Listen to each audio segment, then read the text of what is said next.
I'm Frankie Terriot for Galway Downs, joined by Ian Stark, our course designer here, and we'll be taking you through the highlights of the 3-star division. Ian will also be pointing out some elements of other divisions as we go along, but really important to note some very, very big changes here at Galway. First of all, we're at the start line and we're in the middle of the polo fields, not over where we usually start, so that a big change in itself. And tell us kind of about watching this whole course take form for you. Yeah, but we've talked about it for a couple of years now with Robert Kellerhouse, and this is the first year the grass has really got established, and so it's great to be out here in the middle of the polo field, and he's now got a marquee, overlooking it, so the sponsors can see what's going on a bit more. For me, the biggest change of starting here is we get a bit more climb, a bit more terrain, a bit more hill into the course, and so hopefully horses and riders might not get the time so easily, because it has tended to be in the past a little bit of a gallop along some of these tracks, but we're in and out across the race course. There's 2 tracks here, and so we're in and out of those, and it's all going to be a little bit time consuming. The beginning of the course, first few fences are inviting, then there's a bit of technical difficulty, some decent questions, and then there's a real gallopy stretch. But the temptation, I feel, is that the riders are going to go fast there, but there's masses of jumping and technical difficult lines at the end, and serious combinations with 2 water jumps in the Sunken road right at the end, and so riders are going to have to be careful that they don't exhaust their horses and run out of petrol. But hopefully, because they don't know this course now that it's all changed, they won't really know how to ride it, so I'm looking forward to it. It's quite exciting. Ian, these are some pretty significant corners, obviously, and you'll jump in A here, come around on the bend to B. It's a 6 stride, and if you don't like the looks of A, you do have an option of going over here and doing the black flag at 6A, but then you'll have to circle back to B, and that's going to be pretty time consuming. And as Ian talked about, time is really going to matter here with the new design of this course. Yeah, it is. It's fence 6, and it seems quite early, but they've had a good gallop. They've had some questions. It's already over 1,000 metres into the course, this, so although it's only 6, it's quite far on. But it is the first major question. It's a 90-degree corner, this one, so as you said, there is an alternative, and then it's a left-handed turn and another right-handed corner, so the temptation is going to drift out and run past the second one. They have got the alternative to this one, but they have to jump the second one. I wasn't going to let them away with jumping no corners and getting round, just wasting time, but this will be very significant. If the horses and riders are in form, they'll have to go straight here, and it's them that'll be in with a chance of the money at the end of the day. Here at 8 ABC, riders encounter the coffin, and this was here before, a little bit more or less, but very different than it was, and obviously hyped up a little bit for the 3-star. And just tell us a little bit, this very upright, this first vertical coming up a hill, so can be a little bit deceptive after a very long gallop. Yeah, it's a real downhill gallop, so the horses at this stage should still be full of running and fresh, and they might get a little strong down the hill, and then the riders have got to make sure they set them up, and then we've built up this mound so it's much bigger than it was in the past. Big rail, 1 stride to the ditch, and then 1 stride up to the triple brush, and it should ride quite well, but it is a big rail in. The horses, all being well, meet this on the 1 stride. And we've talked a lot about whether we should have an alternative here if anybody has a run out. But what I did was put flowers in the side, and I think they can approach from this end and jump the triple brush as a corner. So I'm determined to make them jump this regardless. The riders might have other ideas. They might come and attack me later, but so far they haven't said anything. You'd mentioned also that rail in, obviously pretty significant rail in, and it's a little bit out into space, as you said. So riders are going to maybe get a little bit close with those fresh horses to that ditch and then need to ride smart and hard to get out of here. Yeah, they need to be in control. If they don't rebalance before the first rail, they're going to be in trouble here because this distance is quite short. They hit the rising ground, so it shortens the stride anyway. But what I wouldn't want to do is come in there so fast the riders get tipped on their head and neck. They run past this, or the horses try and bounce this distance, and that could be a bit messy, to say the least. Certainly a bit messy. You wouldn't want to have that here. Could rock your confidence just a bit. And then moving on, what can they expect to see next? A few gallop fences? Yeah, we got 1 gallop fence and then we're at the first water. So, I'm giving them question and then a let-up fence and then question and let-up fence at the moment. But when we get later on, it's sort of question after question. Here at Galway Downs, our top priority is always the safety of the riders and the horses here out on cross country especially. And so Ian has installed some new safety techniques this year to make sure that things go as we hope here and that everyone makes it home safely at the end of the day. Right here we're seeing a MIM pin, which is some of the new technology. And Ian kind of explained to us the choices as to where to put these. Well, it's always different to know what to do. I mean, it's the first time I've used MIMS pins, and we've used the reverse pinnings before, and we've got a lot of them on the course. But these MIMS pins are supposed to be very quick to replace. And what happens if a horse hits this rail?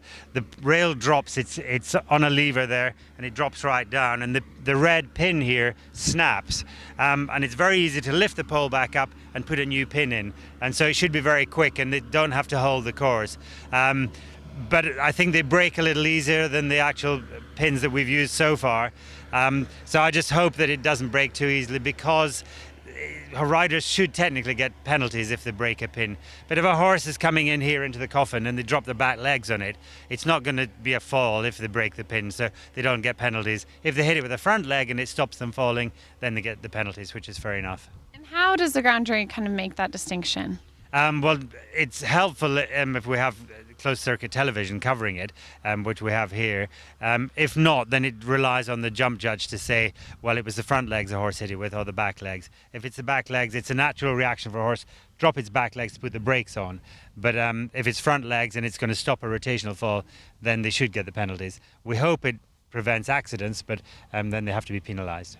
Right, absolutely. And then later on in the course, we're also going to see we have some like fake logs or fake wood logs jumping into combinations, and then also those other pins you talked about. So how do you decide as a designer this is a better option here from a safety standpoint than maybe the alternative?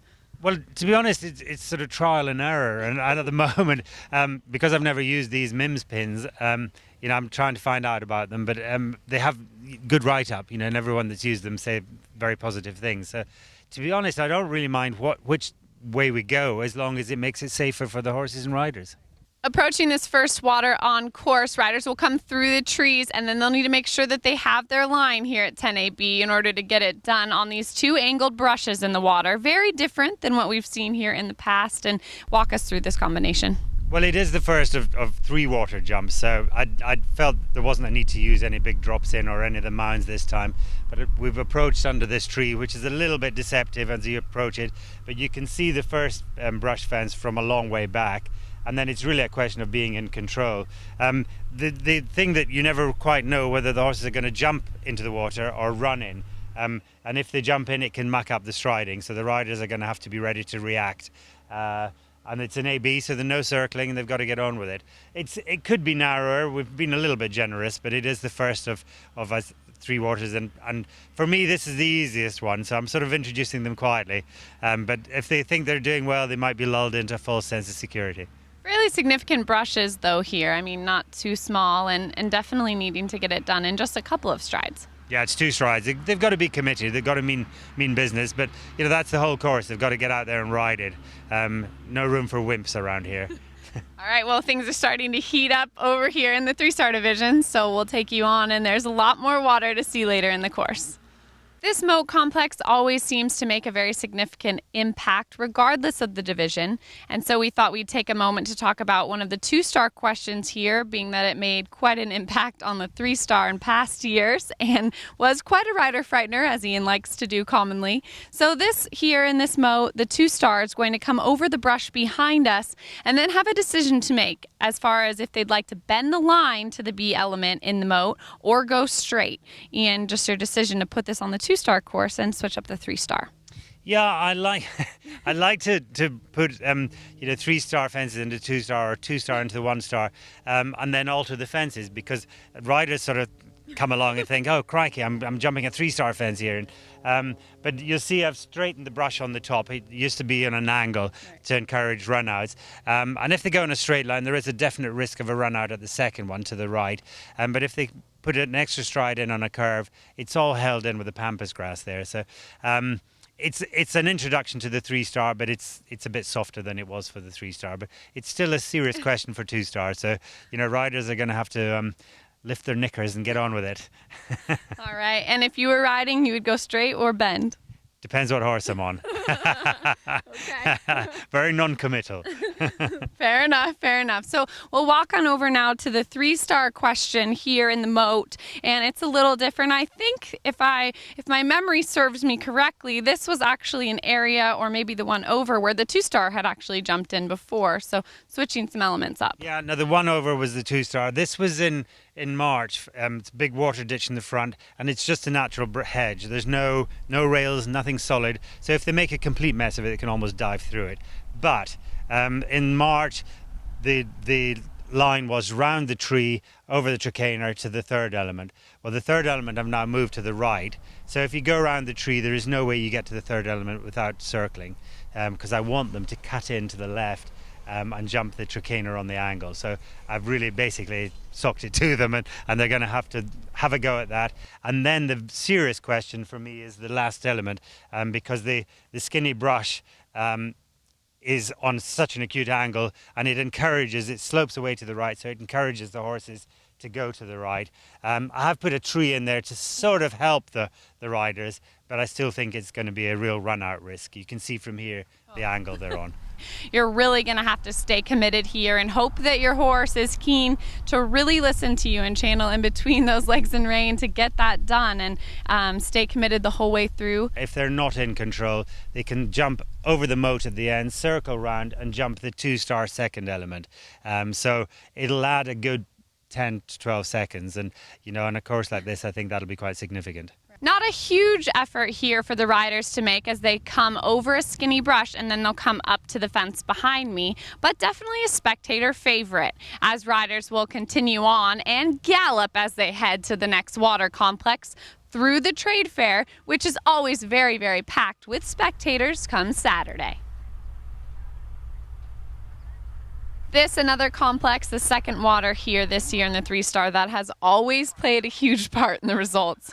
Shamu, who had a lot of maybe not so happy people at the end of the day who used to be in this water, is not here anymore. He's gone, but riders will still have plenty of work cut out for them as they jump in over the large element at A, up this bank, off the bank, and then probably the most significant element here is certainly going to be that turn to the corner at D. Yeah, normally we come straight to the Normandy bank. I've moved the fence round, so it's a steeper downhill approach to the big log. And then it's up to the riders if they want to get 4 or 5 strides in the Normandy bank. And then, as you say, the technical difficulty of that corner. And horses are good 3/4 of the way through the course now, and it might just be getting a little bit weary, a little leg weary. Still a lot of jumping to do, but it's what I said at the beginning. They have to save the petrol for the end of the course.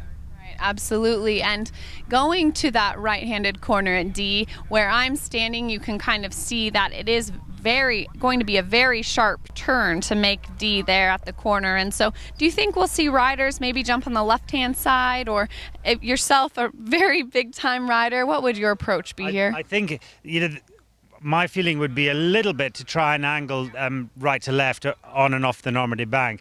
But this is quite a long one stride, and if they lengthen the distance, they have to be careful they don't chip in an extra stride and leave a leg on the rail, or just drop their back legs on the rail. But if they can swing left and then turn back, it gives them a lot more chance. There has been riders already ask for an alternative to the D element, just in case their horses are tired. But I'm going to have a word with the ground jury and I'll have a look at it. I'm happy to give them an alternative, but it will waste a hell of a lot of time. I'm not going to be that nice. Well, if you've watched this combination in the past, you'll know that the first year, I think myself riding in the 3-star that year, we thought maybe this bank was going to ride a little bit easier than it did, leaving off the B element, or the now C element, than the B element. So not to be overlooked here this distance, and making sure that you have a lot of power and getting it done in all the elements here at the water complex. Well, if you weren't convinced until this point that it is certainly not going to be a dressage competition here at Galway Downs, thanks to Ian Stark, you should be by now. 19 A, B, C, and D will come out riders again here in the 3-star, and this sunken road will probably also be a factor in the final placings. There's a very significant angle, as you said, on the D element here. And so, Ian, walk us through kind of where riders will go after that water where we were just left off, and then kind of take us through this combination and how they head back out of the infield. They come out of the water, up onto the race course over a roll top, and then across the race course and down the hill here to this sunken road. And it's quite a significant rail in, bounce, one stride in the bottom, and then one stride up to a very narrow angled brush. If they get in a bit of a mess, they can pull left and jump the brush at the white flag on the left, again wasting time. But it does put them in the right direction, because once they're through this fence, they're circling back on their tracks, back up over the race course and over another log and down to the third of the three waters. Here at the final water complex, you can see that the A element behind us is quite substantial, and riders will need to make sure that they have a good in here at this water in order to be able to make the bend to the B and C elements. And Ian, just kind of walk us through this combination. Obviously, the out is similar to what we've seen in the past, but this has been moved closer to the water, and it's going to require a good ride in. Yeah, it's the way out, you're quite right, is the same as we've had in the past. But I wanted to move, this brush was on the top of the mound, I wanted to move it to the bottom, so the horses have got a downhill approach.